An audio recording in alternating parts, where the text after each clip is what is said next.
Hello, this is John Spink. I'll be your moderator today for our session on food fraud compliance, challenges, and successes. And I'll give you a real brief food fraud introduction.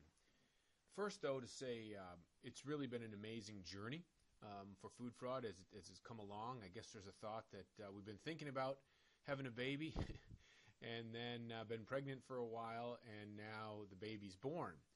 And I think no matter how prepared you are, you never really ready for that first night home. And here we are, we've got a 2-month-old, so we're at the very beginning of the process, but it's a really great time for us to be here at GFSI to really look at this, and specifically to look at those compliance requirements and challenges, and then to see some real-world examples of what's gone on. So this is going to be the session today.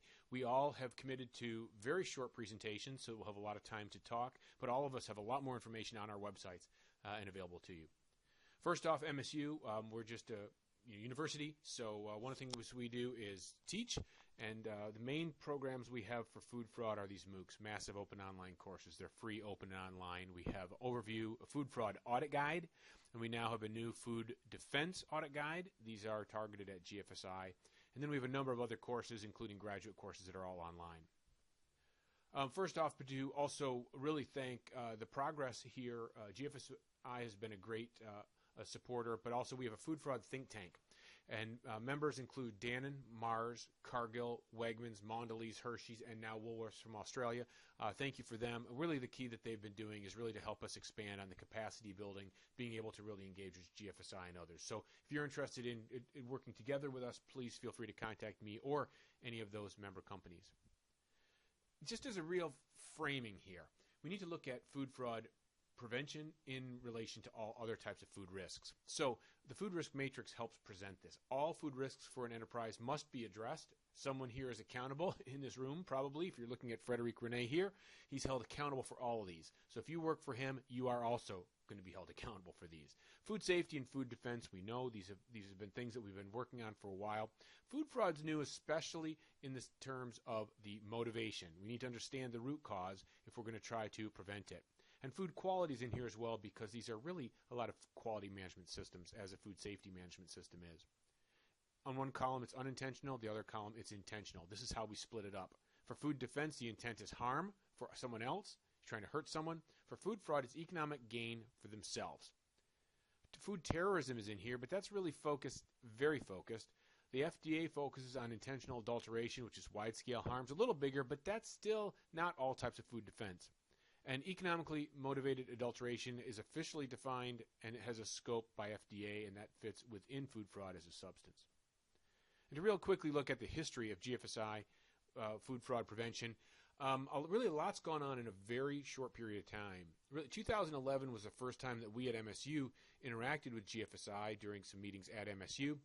Later that year, Defining Food Fraud was published as a scholarly article. That's the first time it was the focus of an article, the definitions and reviewing it. In 2011, GFSI published their previous guidance document, and it was after that, before the next guidance document, that really GFSI started to take a look. In 2012, in July, a food fraud think tank was convened. Petra here was one of the members, Eurofin's here as well in the audience. And then we got horse meat. Incident occurred while this was going on. That really added a increased focus and awareness. And then 2014, the think tank presented a paper to the GFSI board, and that board then published official GFSI position paper on food fraud in 2014. And really, it had a very quick time period occurs here as the guidance document keeps getting updated. That was really a statement of what GFSI was going to do. And then in 2017, February, the guidance document was published. And here, 2018, GFSI compliance is required for food fraud. This is really an amazing, quick, and very comprehensive program for such a short period of time. What we've got is back here, food fraud was with the idea of there was such a thing as it. And then food fraud was a real idea. Maybe we should address this. So think about this like having a baby, I guess. And then food fraud was conceived really right there. That was the statement in the position paper. And then food fraud is born. And really we've got a 2-month-old now. And again, as I said before, when you've got a 2-month-old, reality strikes in. And that's where our colleagues now will go through a lot more details of those requirements and really implementing it And we all need to continue to work together to refine the processes, benchmarking, and just this collaboration. With that, we'll move on to our other speakers. Thank you.